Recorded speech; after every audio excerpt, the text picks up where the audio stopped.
buenos días, buenas tardes, buenas noches, ya sea en la hora que mire este video. Hoy estamos de vacaciones, relajados, y justo terminé de leer un libro que la verdad que es muy bueno. Es sobre Rodolfo Kusch. Como ya videos anteriores había mostrado la tumba de este filósofo argentino, quizás uno de los más importantes de la Argentina, como así también de Latinoamérica, podemos decir.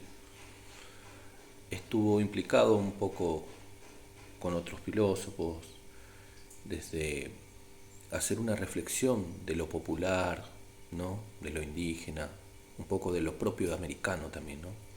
Justamente con Enrique Dussel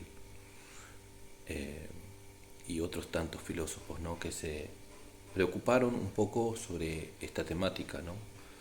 Sobre el pensamiento americano y también el movimiento que surgió también en la década del 60, del 70, donde también la iglesia estuvo implicada, ¿no? Un poco la teología de la liberación estaba muy en auge en esa época. Acá en Argentina no entró tanto esa teología porque hubo otro tipo de movimientos, ¿no? Donde se implicaron también sacerdotes, como en el caso de Padre Mujica, ¿no? Muy conocido. Y está un poco en esa sintonía este pensamiento tan particular de este filósofo que es Rodolfo Kusch. Rodolfo Gunter Kusch. Kusch, digamos, es hijo de inmigrante de alemanes. El apellido ya lo dice, no, Gunther es un nombre propio alemán. Él se recibió de profesor de filosofía en la Universidad de Buenos Aires en 1948. Estuvo trabajando para el Ministerio de la Educación en la época de Perón, hasta el 55, en donde Perón fue destituido, digamos. Y de ahí ya empieza a ser como un exilio interior, ¿no? Porque en la época de la dictadura, un poco no, su pensamiento no coincidía tanto con justamente con el gobierno de facto.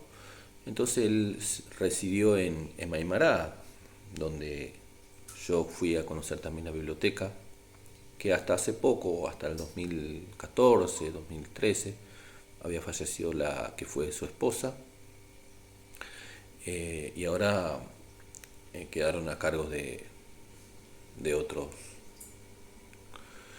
Quedó como biblioteca popular, digamos, ¿no? Así que tuve también el honor de conocer en Maimará esa biblioteca donde le hice muchos estudios sobre el norte argentino, pero también la puna boliviana, ¿no? Justamente, latinoamericano. Y este libro, de la que recién termino, ¿no? Un poco se llama América Profunda, Rodolfo Kusch. Él mismo se hace una autocrítica también, yo creo, aunque un poco desde la filosofía occidental, desde la mirada de Heidegger, ¿no? De Ser y Tiempo, un poco usa esta teoría un poco para hacer este análisis de cómo es el pensamiento propio del americano y cómo un poco se contrapone con el pensamiento más venido desde la mirada europea, digamos, ¿no? El europeo. Él arranca diciendo en su libro, ¿no? Que cuando sube en el Cusco, Perú, para una iglesia, se siente extraño en esa zona, porque sabemos cómo es hijo de alemán, seguramente rubio, alto, ojos claros. Se siente como extraño en ese ambiente donde existe más lo americano, ¿no? Lo indígena, ante el llanto de un niño, dice, que pide para comer, ¿no?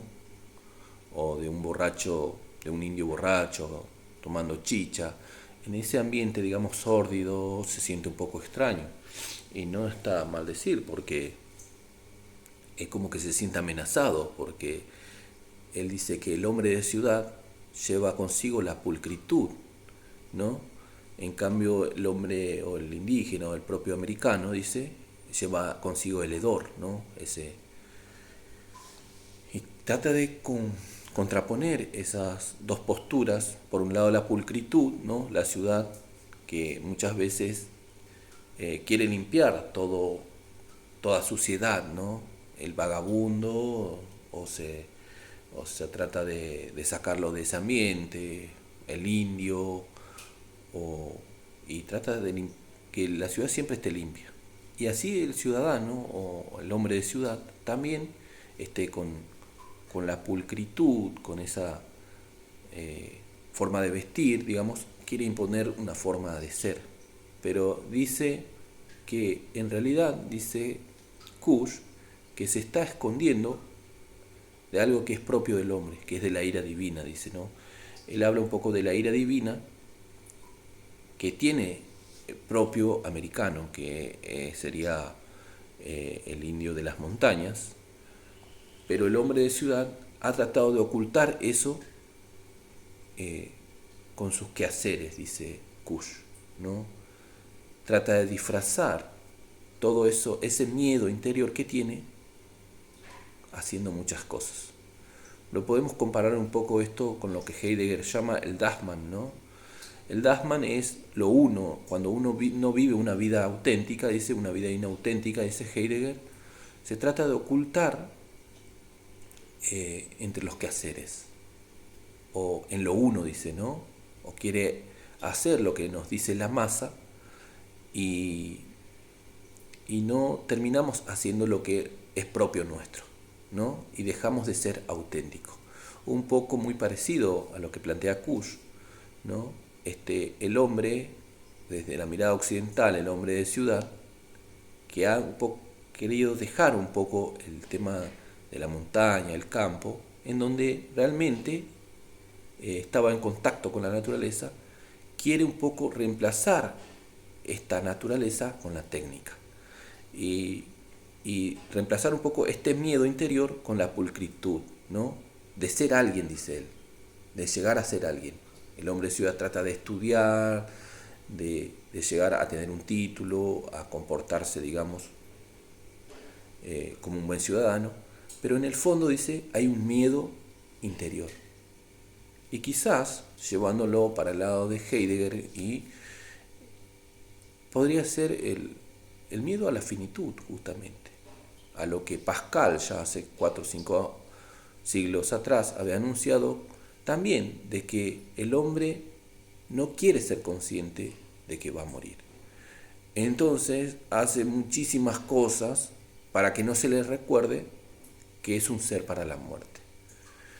Y quizás el hombre de ciudad que plantea Kush acá hace lo mismo, dice, hace un montón de cosas con la técnica y quiere reemplazar esa naturaleza, esa naturaleza que estaba más en contacto con la divinidad, reemplazar con algo que es la técnica, ¿no? El tema de la pulcritud, el tema de ser alguien. Pero en el fondo sigue perviviendo en el ser humano, dice, ese miedo a que un día va a dejar de existir, ese miedo a la ira, digamos, de algo que los originarios siempre están en contacto con esa naturaleza, con ese rayo, con esa lluvia, con esa tormenta, y siempre se lo aplicaba a Dios, ¿no? A una especie de divinidad. Pero que en el occidental eso dice que es cosa del pasado, pero que en realidad está muy oculto adentro del ser humano, dice. Y esto es inevitable. Y quizás Kush plantea de que el americano vive una vida mucho más auténtica que el hombre de ciudad, este que quiere ocultar, digamos, desde la pulcritud, todo lo que le pasa por adentro, pero que no quiere manifestar. Así que esto es un poco un resumen, no lo quiero hacer tan largo tampoco el video, pero esto es uno de los temas que trata en América Profunda, ¿no? Un poco contraponer el mero estar del indio, ¿no? Que vive en una tranquilidad y no se preocupa en hacer tantas cosas. En cambio, el hombre de ciudad siempre está en un constante quehacer, en un constante, porque quiere llegar a ser alguien. Pero en ese llegar a ser alguien, a través de la técnica, en el fondo está ocultando ese miedo interior. Quizás ese miedo a la muerte o ese miedo a la ira divina, dice, ¿no? O ese contacto con la naturaleza que quiso reemplazar por los objetos. Objetos fabricados ya por el hombre, ¿no? Un mundo fabricado por el hombre, porque una ciudad es un mundo fabricado de los hombres. En cambio, ese originario que vive con la naturaleza es algo que es creado justamente por un ser divino, no creado por el hombre. Y está más en contacto con esa divinidad, y eso lo hace que viva una vida mucho más auténtica, dice Kush, que el hombre de ciudad, el hombre blanco, el hombre occidental, que quiere mostrar que es ser alguien, pero por debajo está ocultando un miedo tremendo, dice, que es quizás el miedo a la muerte, o el miedo a aceptar que hay algo más, ¿no? Y eso que la modernidad ha tratado de pulverizar, ¿no? Desde la modernidad, que ha querido poner el hombre como centro y ha querido dejar de afuera a Dios. Y que el originario, o el hombre de las montañas, ¿no? Que él vivió mucho tiempo y tomó esas experiencias, lo tiene muy presente esto de la divinidad. Ellos todavía le rinden culto a la Pachamama, le rinden culto a muchas divinidades. Y esto lo tienen muy presente ellos, que el hombre de ciudad ha olvidado, pero que en el origen o en el propio, muy adentro, dice Kush, está latente. Y eso lo lleva a vivir al hombre occidental, al hombre de ciudad, una vida quizás inauténtica. Espero que esta reflexión, ¿no?, que saca de este libro de Rodolfo Kusch, que es América Profunda, le sirva también, o nos sirva a todos nosotros, que quizás nos consideramos un poco más desde la mirada occidental, o aquellos que acá en la Argentina siempre se habla de que la mayoría de los argentinos que habían bajado de los barcos, eso es mentira también, ¿no? Eso es una forma también de ocultar de que somos mestizos, de que somos una mezcla de lo americano con lo europeo. Y eso hay que aceptarlo en el fondo, que muchas veces no queremos aceptar eso. Y eso nos lleva a que queremos mostrar un afuera, pero que en el interior somos otra cosa. Así que espero que esta reflexión nos sirva a todos y podamos reconocer que en nosotros pervive eso propio que es del americano también. Muchas gracias.